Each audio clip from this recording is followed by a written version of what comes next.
ಈಗಿನ ಪ್ರೆಸೆಂಟ್ ಸಿಚುವೇಶನ್ದೊಳಗ 272 ಕೇವಲ ಬಿಜೆಪಿ ಒಂದ ರೀಚ್ ಆಗೋದು ಬಹಳ ಕಷ್ಟ ಅದು. ಒಂದು ವೇಳೆ 272 ರೀಚ್ ಆಗ್ತಾ ಇತ್ತಪ್ಪ ಅಂತಂದ್ರೆ ಅದು ಸ್ವಂತ ತನ್ನ ಬಲದ ಮೇಲೆ ಸರ್ಕಾರ ರಚನೆ ಮಾಡೋ ಸಾಧ್ಯತೆ ಇತ್ತು. ಬಟ್ ಈಗಿನ ಮಟ್ಟಿಗೆ ಇನ್ನೊಂದು ತಾಸು ಉಳಿದದ ಅದ್ರಲ್ಲಿ ಎಷ್ಟು ಚೇಂಜ್ ಆಗ್ಬೋದು ಅನ್ನೋದು ಅಷ್ಟ ಪ್ರಶ್ನಾರ್ಹ ಅದ. ಹೀಗಾಗಿ ಬಿಜೆಪಿ ಏನಪ್ಪಾ ಅಂತಂದ್ರೆ ಈಗ ಅನಿವಾರ್ಯವಾಗಿ NDA ತನ್ನ ಉಳಿಸ್ಕೋಬೇಕು. ಅದು ಉಳಿಸುವಲ್ಲಿ ಎಷ್ಟು ಮಟ್ಟಿಗೆ ಯಶಸ್ವಿ ಆಗ್ತದೆ.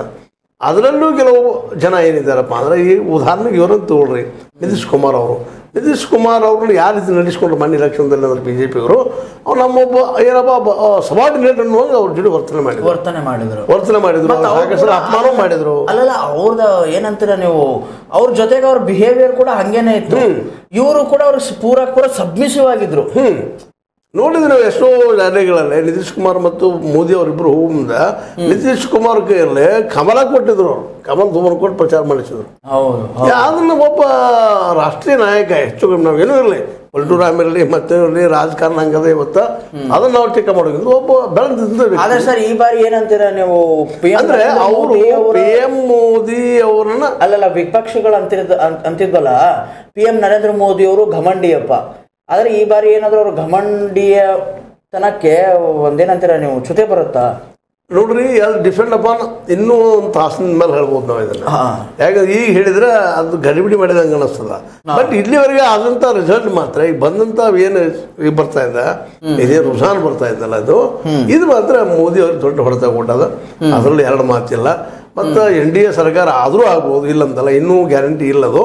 ಯಾಕಂದ್ರೆ ಇಂಡಿಯಾದವರು ಅವರು ಪ್ರಯತ್ನ ನಡೆಸಿ ಈಗ ಆರಂಭ ಆಗಿದ್ರೆ ದೆಹಲಿ ಗದ್ದಲ ಸ್ಟಾರ್ಟ್ ಆಗಿಬಿಟ್ಟದ. ಇಂಡಿಯಾ ಬಂದವರು ಹೋಗಿ ಅವ್ರ ಜೊತೆ ಎಲ್ಲ ಮಾತಾಡ್ತಾ ಇದ್ದಾರೆ. ಇವತ್ತು RJD ನಮ್ಮ ತೇಜ್ ಯಾದವ್ ಆಗಿರ್ಬೋದು, ಅಥವಾ ಮತ್ತೇನಾಗಿರ್ಬೋದು, ನಮ್ಮ ಅಖಿಲೇಶ್ ಯಾದವ್ ಅವರು ಆಗಿರ್ಬೋದು, ಅದು ರಾಹುಲ್ ಗಾಂಧಿ ಅವರು ಆಗಿರ್ಬೋದು, ಇವರೆಲ್ಲರೂ ಈಗ ಪ್ಲಾನ್ ನಡೆಸಿದಾರಪ್ಪ ಅಂದ್ರೆ NDA ಹೆಂಗೆ ಹೊಡಿದು ಅದ್ರ ಜನರು ಹೆಂಗೆ ತೊಗೊಂಡು ಬರೋದು. ಅದ್ರಲ್ಲಿ ಮುಖ್ಯವಾಗಿ ನಿತೀಶ್ ಕುಮಾರನ್ನ ಹೊಡ್ಕೊಂಡ್ಬಂದ್ರೆ ಸಾಕಷ್ಟು ಚೇಂಜಸ್ ಆಗೋಗ್ಬಿಡ್ತು. ಹೀಗಾಗಿ ಇಂಡಿಯಾ ಗಠಬಂಧನ್ ಮತ್ತು ಇಂಡಿಯಾ ಗಠಬಂಧನಲ್ಲಿ ಅವ್ರು ಬರೋದ್ರ ಲಾಭ ಏನಾಯ್ತಪ್ಪ ಅಂತಂದ್ರೆ ಇಲ್ಲಿ ಮೋದಿ ಇಲ್ಲ, ಅದೇ ಒಂದು ದೊಡ್ಡ ಫ್ಯಾಕ್ಟರ್. ಏನಪ್ಪಾ ಅಂತಂದ್ರೆ ಇವಾಗ ನೋಡಿ, ಇಂಡಿಯಾ ಗಠಬಂಧನ ಆಯ್ತು, ಎಲ್ಲ ಆಯ್ತು. ಸೊ ಇನ್ನೊಂದು ನಾನೊಂದು ಏನು ಕೇಳ್ತಿದ್ದೀನಪ್ಪ ಅಂತಂದ್ರೆ, ಮೋದಿ NDA ಅವ್ರು ಏನಾದ್ರು ಮಾಡಿದ್ರೆ, ಹೌದಾ, NDA ಏನಾದ್ರು ವರ್ಕಿಂಗ್ ಆದ್ರೆ ಯಾರ್ದೋ ನಮ್ಮ ಮೋದಿ ಅವ್ರದ್ದು, ಸೊ ಮೋದಿ ಅವ್ರು ವಾಪಸ್ಸು ಇಂಡಿಯಾ ಗಠಬಂಧನದಿಂದ ಅವ್ರ ಜನರನ್ನ ಕರ್ಕೊಂಡ್ ಬರ್ಬೇಕು. ಅದು ಸಾಧ್ಯತೆ ಇಲ್ಲಂತಲ್ಲ, ಅದು ದುಡ್ಡು ಕೊಟ್ಟು ಮತ್ತೇನೋ ಮಾಡಿ ಗೊತ್ತು. ರಾಜಕೀಯದಲ್ಲಿ ದುಡ್ಡು ಬೇಡ ಅಂತಲ್ಲ, ದುಡ್ಡು ಬಿಟ್ಟು ಹಾಕಿ ಡೈರೆಕ್ಟ್ ಆಗಿ ಈಗೇನು ಹೇಳ್ತಾರಲ್ಲ ವಿಪಕ್ಷಗಳು, ಇಲ್ಲ ED ದಾಳಿ ಮಾಡಿದ್ರು, CBI ದಾಳಿ ಮಾಡಿದ್ರು, ಸೊ ಆ ರೀತಿ ದಾಳಿಗಳನ್ನ ಮಾಡಿಸ್ಕೊಂಡು ಮತ್ತೆ ಅವರು ತಮ್ಮ ಒಮ್ಮತವನ್ನು ತಗೊಂಡ್ಬರ್ಬೋದಲ್ಲ. ಈಗ ಆ ಸ್ಥಿತಿಯೊಳಗೆ ಇಲ್ಲ ಮೋದಿ ಅವರು, ದಾಳಿ ಮಾಡಿಸೋ ಸ್ಥಿತಿಯಲ್ಲಿಲ್ಲ. ಹೇಗಪ್ಪ ಅಂದ್ರೆ 237 ಸೀಟು 32 ಸೀಟು ಇದು ಫಾರ್ಮೇಶನ್ ಮಾಡುವಂತ ಪರಿಸ್ಥಿತಿ ಹೋಗಿಲ್ಲ. 272 ಆಗಿದ್ರೆ ಈ ಮಾತ್ರ ಒಪ್ಪಿಕೊಳ್ಳೋದಕ್ಕಾಗ್ತದೆ ಸ್ವಲ್ಪ ಪ್ರಮಾಣದಲ್ಲಿ, ಪೂರ್ಣ ಅಲ್ಲ. ಹಿಂದಿದ್ದಂತ ಒಬ್ಬ ಪ್ರಬಲ ಏನಪ್ಪಾ ಅಂದ್ರೆ ನಾಯಕ ಅಂತೀವಲ್ಲ ನಾವು, ಈ ವಿರೋಧ ಪಕ್ಷ ಅಟ್ಯಾಕ್ ಮಾಡುವಂತ ಆಗೋ ಸಾಧ್ಯತೆ ಬಹಳ ಕಡಿಮೆ ಇದಾವ. 272 ಆಯ್ತಪ್ಪ ಅಂತಂದ್ರೆ ಸ್ವಲ್ಪ ಮಾತು ಮಾಡ್ಬೋದು, ಇಲ್ಲಂತಲ್ಲ. ಬಟ್ ಎಡ್ಜ್ ಮೇಲೆ ಇರೋದ್ರಿಂದಾಗೆ ಇನ್ನುಳಿದವರು ಇವ್ರ ಸಲುವಾಗಿ ಎಲ್ಲರನ್ನೂ ಪ್ಲೀಸ್ ಮಾಡ್ಕೊಂಡು ಹೋಗುವಂತ ಪ್ರಸಂಗ ಬರ್ತದೆ.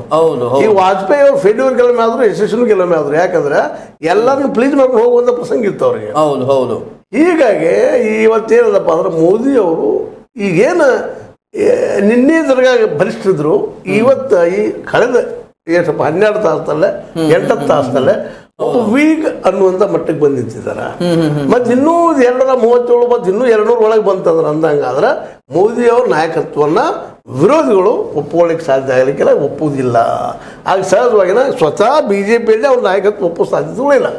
ಯಾಕಂದ್ರೆ ಆಲ್ರೆಡಿ ತಮ್ಮ ವಿರೋಧಿಗಳೆಲ್ಲ ಇವರು ದಂಡಕ್ಕೆ ಹೆಚ್ಚಿಬಿಟ್ಟಿದ್ದಾರೆ, ಯಾರನ್ನೂ ಉಳಿಸಿಲ್ಲ ಬಿಜೆಪಿ. ಅದ್ ಮಾತ್ರ ನಿಜ. ಇವಾಗ ಏನಪ್ಪಾ ಅಂತಂದ್ರೆ BJPಯಲ್ಲಿ ನಾವೇನಾದ್ರು ನಾಯಕರನ್ನ ಹುಡ್ಕೊಂಡು ಹೋದ್ರೆ BJPಗರಲ್ಲಿ ಮೋದಿ ಆಫ್ಟರ್ ನೋ ಒನ್, ಯಾರು ಇಲ್ಲ. ಮತ್ತೆ ಶಾರ್ ಅವ್ರ ನಾಯಕರಲ್ಲ, ಅವ್ರ ಮೋದಿ ಅವ್ರ ನೆರಳು. ಅವರು ಮೋದಿ ಏನ್ ಹೇಳ್ತಾರೋ ಅವ್ರು ಮಾಡುವ ಅವ್ರ ನೆರಳು ಛಾಯಾ. ಹೀಗಾಗಿ ಇನ್ನು ಈ ಉತ್ತರ ಪ್ರದೇಶನು ಪೂರ್ಣ ಪ್ರಮಾಣದಲ್ಲಿ ಇಂಡಿಯಾದ ಹಿಡಿತಲ್ಲಿ ಬಂದಿದ್ದರಿಂದಾಗೆ ಅಲ್ಲಿ ನಮ್ಮ ಇವರು ಸಹಿತ ವೀಕ್ ಆಗಿಬಿಟ್ರು, ಯೋಗಿ ಆದಿತ್ಯನಾಥ್ ಅವರು. ಅವರನ್ನ ಈ PM ಪೋಸ್ಟ್ ಪ್ರಪೋಸಲ್